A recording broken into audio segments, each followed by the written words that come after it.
Well, thank you everyone who came and who is staying to join us today. I did notice a couple science and math fearing people escaping the building, even as we were beginning, so shame to all of you, shame. Now, when I was asked, my name is Betsy Bird, and I am moderating today's panel, and when I was asked to moderate this panel, I admit to being a little bit intimidated, not just because of the caliber of the guests that we are with today, but also due to the fact that, I'm a fine arts English double major. I did not grow up with math. When I was growing up as a child, we did not have the plethora of fantastic science and math nonfiction literature that we have for kids today, both on the fiction and nonfiction side. And I have found in my experience that a child who grows up fearing science and math turns into an adult who fears science and math. And you will often see adults make it a point of pride to tell you, oh, well, I don't really do math. You will never hear them say, oh, well, I don't really know how to write. Nobody does that, but they do it with math and they'll do it with science to a certain extent. What the books that we have here today have in common is the fact that they challenge our assumptions of what STEM is, how we learn it, and what our personal relationship to it is in our daily lives. We have a book of fiction for kids that actually, honest to God, makes it fun. Bob Pflugfelder. Something like that. Something like that. Science is known as Science Bob Pflugfelder. You can actually follow him on Twitter at ScienceBob. He is an elementary school teacher based in Newton, Massachusetts, and you may have seen him on shows like Jimmy Kimmel Live, which he's actually going to be going to after this, the Dr. Oz Show, Live with Kelly and Michael, and many other media outlets. And his book is a series, the Nick and Tesla series, of which number 4, I believe, is just about coming out. Yeah. And I love the description of it actually here, which is they have to figure out why a robotic assortment of history's greatest scientists and inventors keeps going haywire, which is such a great big description for any kind of a book. So that's one book that we have here today. Now another book here that we have today takes math and actually makes it personal. Directly to my left here, we have Jordan Ellenberg, who has written How Not to Be Wrong, The Power of Mathematical Thinking. He's a professor of mathematics at the University of Wisconsin-Madison, and amongst many other things, he writes the popular column called Do the Math for Slate. Finally, we have a book that looks at our very brains and habits and challenges our assumptions about learning itself. On my far left over here, we have Benedict Carey. He is the author of How We Learn, The Surprising Truth About When, Where, and Why It Happens. His book upsets expectations about learning itself. He's an award-winning science reporter for the New York Times, and he's written about health and science for about 25 years. So thank you so much, guys, for joining us today. And I think just to start us off, I want to know why these books came about. What was the impetus? Why did you even create them in the first place? Go. Well, as you said, I've been doing math journalism for a long time, gosh, almost about 15 years now, writing for Slate and writing for newspapers and stuff like that, writing about mathematics as it appears in the world at a rate of about 800 or 1,000 words at a time. And I was able to do a lot, but one thing that I was never really able to get at is the incredible interconnection between all parts of math and all parts of life. When you sort of do little bite-sized pieces, you can't really get at that. And so that, at least for me, was the motivation to really try to do something where you could stretch out and take these kinds of branching, long stories and tell them all the way to the end and follow them wherever they might want to lead, which you really need a big stack of paper to be able to do properly. Mm-hmm.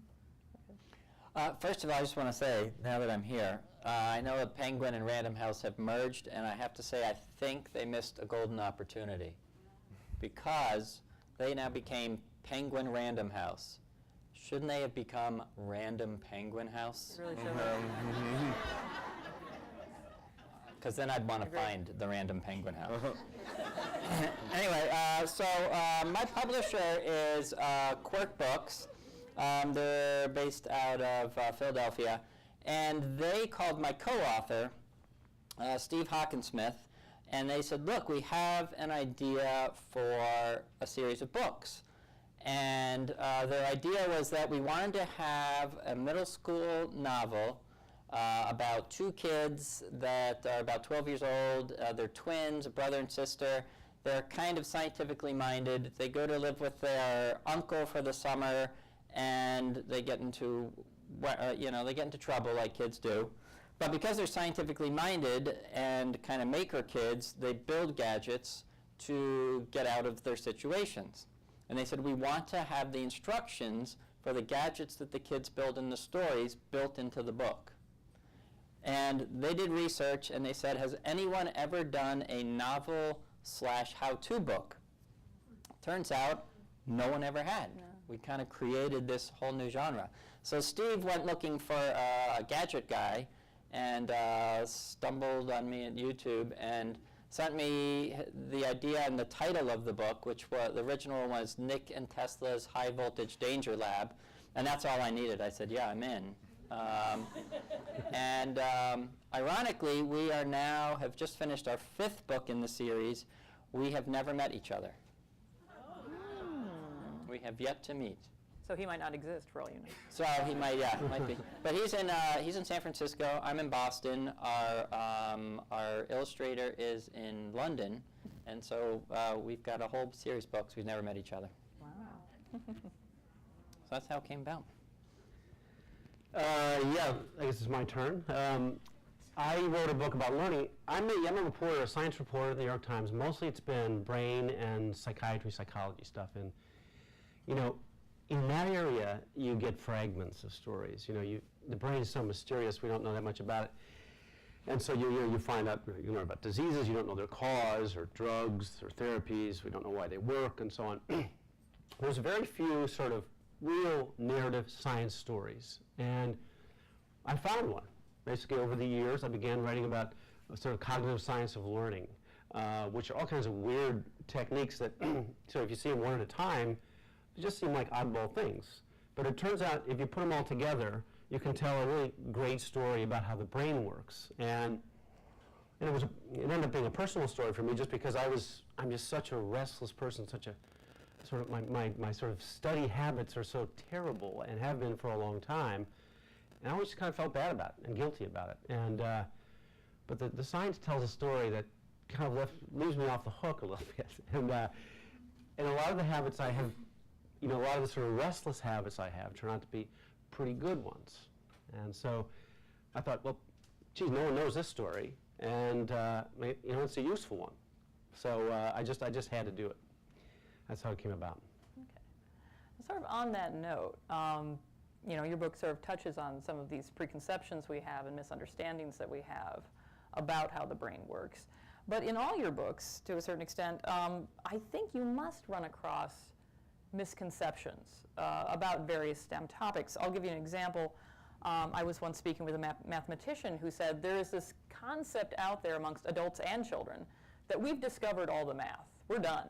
Like, there is no more math to figure out, and we have not. We have just barely begun to figure out just fantastic new concepts in math and discoveries and things like that.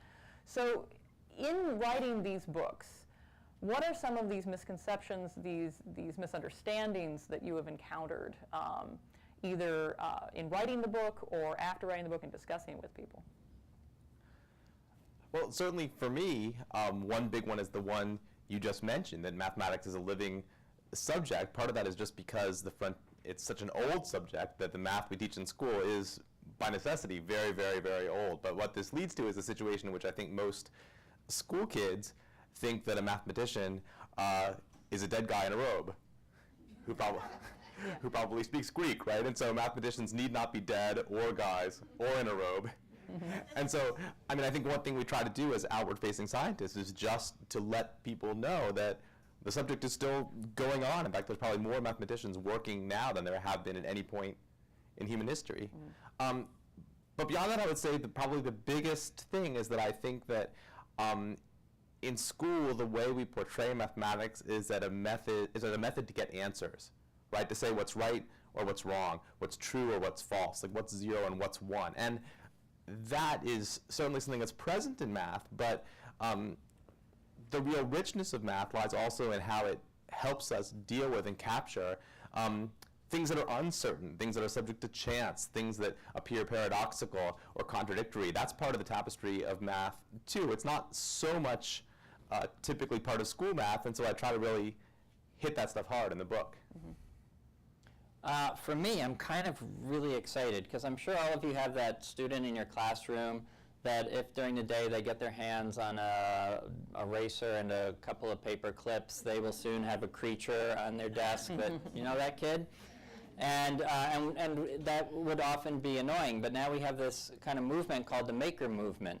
And we're now celebrating that kind of energy that our kids have. And maybe Benedict can, you may have been one of those kids too, when your mind is racing and you're asked to sit in a class. I was that kid, and now we're connecting. How many of your schools have innovation labs or 3D printers? And a couple, no, not too many. Wow. Hopefully that number will grow. But we're kind of embracing that, and so this is. The books kind of have this, the kids have a science tilt, but ultimately they're maker kids. And so these two areas are getting connected more and more. And now that kid that was building the thing out of an eraser that was called distracted, now he's called a maker, and our thought is that eventually he'll be called an engineer. Yeah, I mean, one of the biggest sort of misconceptions I think is just contained in STEM itself. Like, it's all pressed together, like it's all one thing, science, technology, engineering, science, or whatever. It's not. I mean, the biggest thing with math in particular is people feel like, well, I'm not that good at math, so I'll skip it. I can't do science because that's math. It's not the same thing. I mean, E.O. Wilson is one of the famous Harvard zoologists, wrote a sort of memoir in which he said, basically, I'm terrible at math. In fact, when he got to Harvard, they made him take math. He ended up getting like a C+, he's sitting around with all these 20-year-olds. The fact is, math is a tool, and scientists use math as a tool. Now, of course, you want to be good at that, but the sciences, particularly biology, certainly the social sciences, neuroscience, that requires imagination.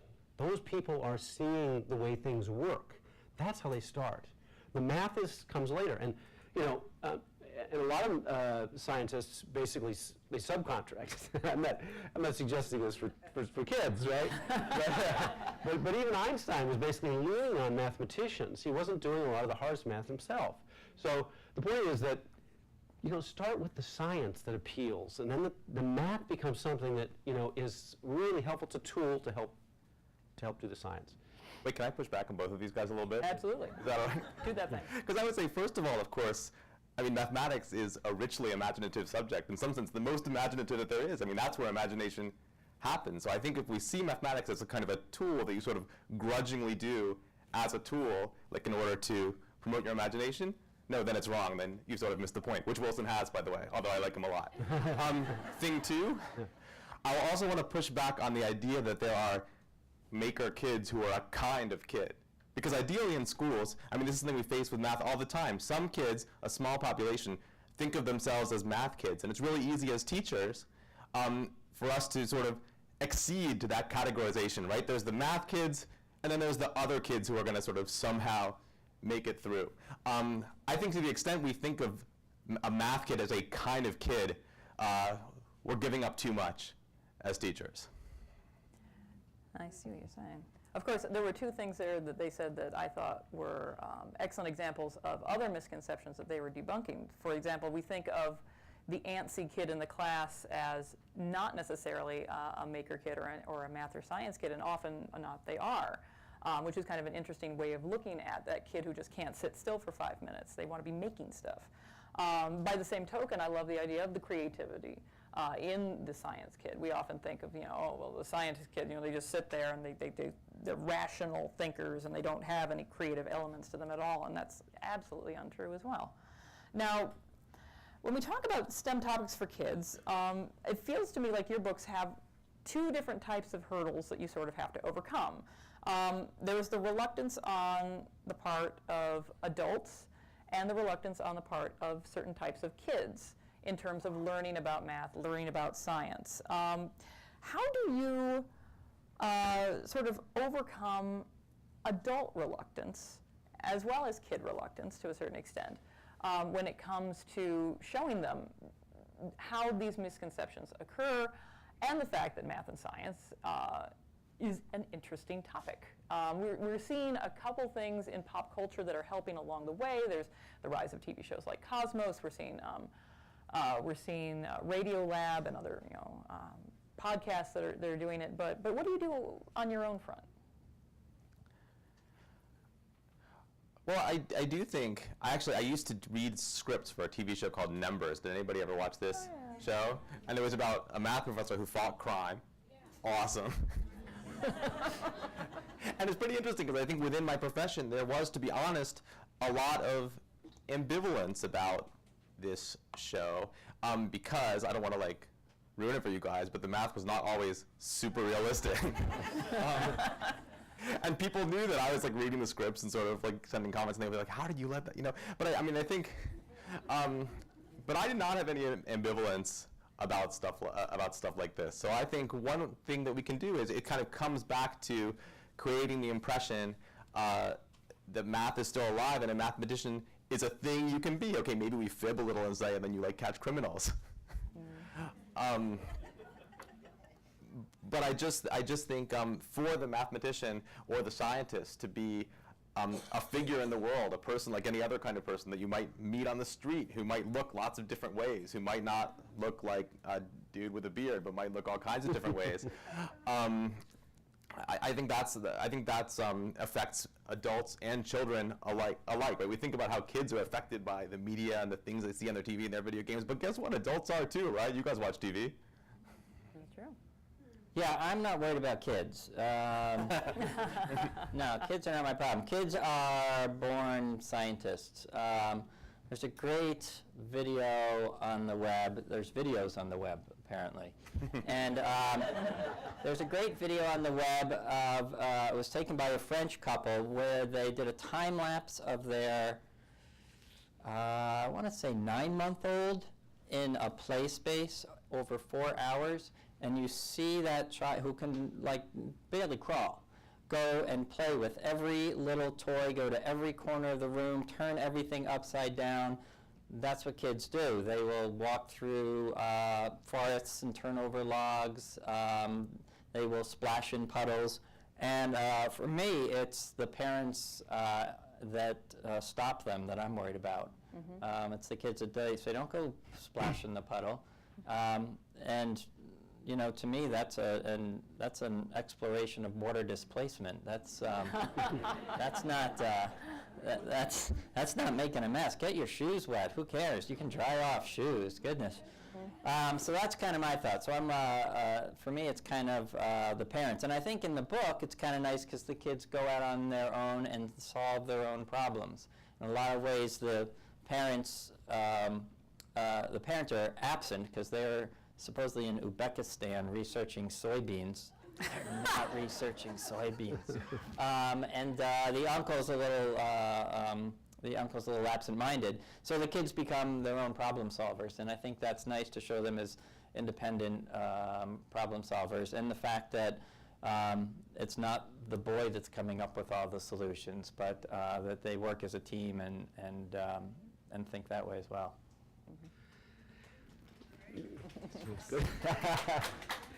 Yeah, I mean, this is a tough one to crack the adult too. I wrote this, I also wrote a middle school age novel. It was built around math clues, pre-algebra clues, and these kids had to solve a mystery and sort of, and the kids mostly loved it, but I got reviewed by a lot of adults who dislike math, and they were harder on me than the kids were. It's very tough to do, and I'm going to read Jordan's book. I'm very curious to see it because math takes some work, especially if you're not used to doing it and you're not good at it. I was a math major, so it comes a little bit more easily. But I think it needs to be embedded in my thought on the middle school book was let's embed it in a narrative story where the clues actually are driving the mystery. That felt like a good idea. I think it was. But because the brain is much more able to and eager to sort of suck in narrative stories than sort of mathematics. So again, I'm interested to read Jordan's book and see how he puts it together. I think it's very difficult to do. Mm-hmm. Now, Bob, you sort of mentioned that your series stars both a boy and the girl is not like the superfluous, sidekick to the boy. They're equal partners in the thing. When we talk about STEM subjects, can't help but notice all three of you are white dudes.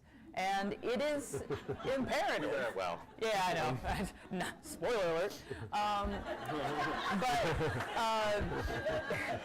But not to give anything away, but when we're trying to get women into the STEM subjects, are there things that we're doing wrong, do you think? Are there assumptions that we are making? Is there something more that we can do, to your mind, to get more women? Are there things we're doing right? Are there things we're doing right? I'll just sit right there. I don't know. I mean, what can we do? Help us. Well, and I think this is an example of one of the stumbling blocks is you don't have the female role models. I'm a huge fan of The Big Bang Theory, but when you look at Penny, the neighbor, she plays the ditzy blonde who doesn't get science. So I'm glad that science is in the air with that show, but I think that's a stumbling block. At the same point, we have Mayim Bialik, who plays Amy, who not only plays a neuroscientist on Big Bang, she is an actual neuroscientist. And I think getting that word out, getting more role models, and it was one of the things that, if it wasn't already in the story, I would have asked Quirk to change. They said, we want a boy and a girl in this, we want to be equal partners. And if they hadn't, I would have insisted on that, because I think that's because the girls like the science as much as the boys, and yet they're 50% less to go into the field. So we need to change it. Yeah, I don't have anything really to add. I'm not a teacher. You guys will have much better instincts on this. I mean, one thought I've had, though, is that a lot of schools have this mentoring stuff where kids who are older will help younger kids, particularly in math. I have two daughters, and so they did a little bit of this. And I think it really makes a huge difference if you have a little bit of female on female, a little bit of the really good kids bringing up the younger ones, mentoring them a little bit, helping them with their math homework. I did this in college, my first year in college.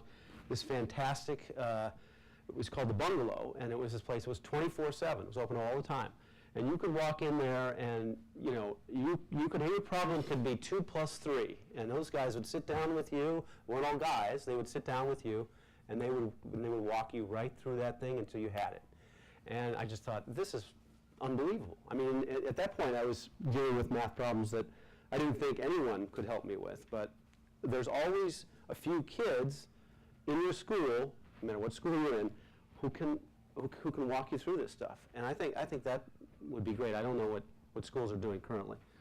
I'll also just point out real quickly, if you find that you have girls that are really interested in kind of science or engineering, in the maker world, it's very different than in the science world. I belong to a makerspace in Somerville, Massachusetts, and half of them are women. And there are a lot of great videos that are run, there's companies, electronics companies that are run by women. There's a great 12-year-old girl, her name is, her YouTube channel is Super Awesome Sylvia, and she is, since the age of 8, has been making videos where she's sitting there with a soldering iron and putting electronics together in her lab coat and all that. And so I think one of the channels through getting kids interested in science might be through that maker door.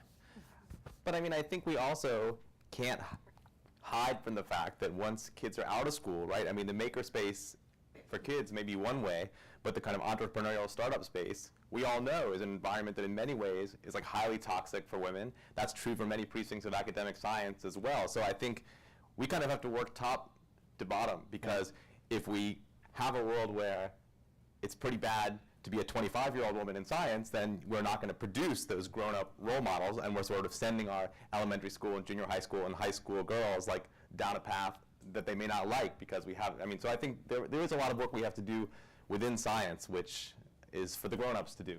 Mm-hmm. No, absolutely. Benedict, your latest book sort of delves deep into the process by which we sort of learn itself. Can you speak a little bit on a selection of those techniques that best aid and abet learning science and math? Maybe some things that people wouldn't necessarily think would be how one would learn, for example. Sure, yeah, and I wrote a book about essentially the cognitive science of learning. So this is all studies, people, retention, comprehension, problem solving, creative projects. Scientists have studied those things over the last 100 years, and they have some interesting findings. Now, math involves a lot of stuff, a lot of retention for sure. But I'll talk about a couple techniques that are that appear to be very good for comprehension stuff. So one of them is, it's going to sound very simple, but one of them is distraction. Now, normally when we think of distraction, we think of the kid with the iPhone and the laptop here, and then there's the iPad, and they're talking on the phone with somebody. That's bad. All right, now you're not doing any studying or learning when you're doing all those things at once. However, distraction is extremely helpful at a particular time when you're problem solving. A lot of this work has been done in solving puzzles, but solving math problems has some overlap with puzzle solving. Some of the puzzles are math puzzles. And distraction turns out to be extremely helpful when you've engaged the problem. So you've read the directions and you've tried some solutions and they haven't worked. You're essentially blocked, right? You've run out of ideas. That's the time to break, give your friend a call, jump on Instagram, whatever it is. Go watch some TV. And what happens, the theory is at least, is the brain is essentially working offline on the problem. It's letting go of some of the assumptions that were blocking you the first time. And there's some reorganization going on. So when you come back to the problem, there's no guarantee you're going to see through the problem, but you have a much better chance because of the sort of processes that have been engaged offline when you were away. Now that's a way you can use distraction to your advantage, right? We normally think it was a bad thing. I'll mention a couple other things. One is called mixed practice or interleaving. It's a technique basically where you're doing daily assignments of mixed problem sets. This is being researched right now. So some fantastic work going on in Florida, where essentially the kids are getting mixed sets of problems, so that the problems are coming from all over the course. Of course, they have 2 or 3 homework now, daily homework, 2 or 3 from the current homework set or the current unit, and then some from all over the book. And so when they're doing those, they're getting a review-like exercise, essentially forcing them to decide what kind of problem they're looking at. It's very different from looking at a regular homework where it says, the Pythagorean theorem, and they know what to apply. Plus, it's very similar to what they're getting on tests. And that kind of mixed or interleaved practice turns out to be extremely helpful for kids. The math scores go up like 50%, which is a huge amount in any of these sort of social science studies. So that mixed practice, and it also works for all sorts of sports things too. We can talk about that if you like. But and the last thing I'll mention is something called perceptual learning. This is very new. And the idea there is to try to build instincts or sort of a good eye. You can do it in all kinds of areas. You can do it for art. You can do it for sort of distinguishing different kinds of trees and animals and birds and so on. But you can also do it for math. It's a very sort of quick-paced way of training up so that kids get a kind of instinct, for example, when they see an equation, what the graph might look like. This is a new thing that's starting to come in to, I think it's going to be a very big deal in education, certainly in expertise education, but I think it can also help in math education at all levels. They're doing it for chemistry, for example, at college level. So those are 3 things that are essentially cognitive techniques, distraction, mixed practice, and these perceptual learning techniques, all of which can help with comprehension of math. Okay. And that ties in so well to your book, Jordan, to a certain extent. The previous panel said that Shakespeare is intimidating. Shakespeare ain't got nothing on math, as far as I can tell. And now, when we're talking about math, now your book looks at math in just everything that we do, and just how ubiquitous it is to a certain extent.